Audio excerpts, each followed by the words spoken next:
नाशिकमधील 40 सिग्नलवरील CCTV कॅमेरे active झालेले आहेत।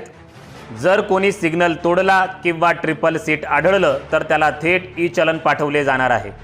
चांगली गोष्ट आहे, वाहतूक नियमांचे काटेकोरपणे पालन झालंच पाहिजे, परंतु याबरोबरच वाहतूक विभागाला जनतेचे, नाशिककरांचे काही प्रश्न आहेत। तुम्ही लावलेल्या CCTV कॅमेऱ्यामध्ये रस्त्यावरील पुसले गेलेले झेब्रा क्रॉसिंग दिसतात काय? वाहतूक विभागाला रस्त्यावरील खड्डे दिसतात काय? रस्त्यावरील खड्ड्यांमुळे होणारे अपघात, रस्त्यावरील खड्ड्यांमुळे लोकांना सुरू झालेले मणक्याचे आजार, त्याचं काय आणि त्याला जबाबदार कोण?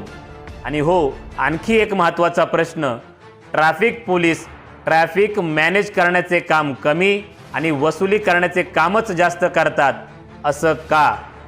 नाशिककरांच्या या प्रश्नांचा वाहतूक विभागाने आणि महाराष्ट्र शासनाने नक्कीच गांभीर्याने विचार करावा। जय भीम, जय शिवराय।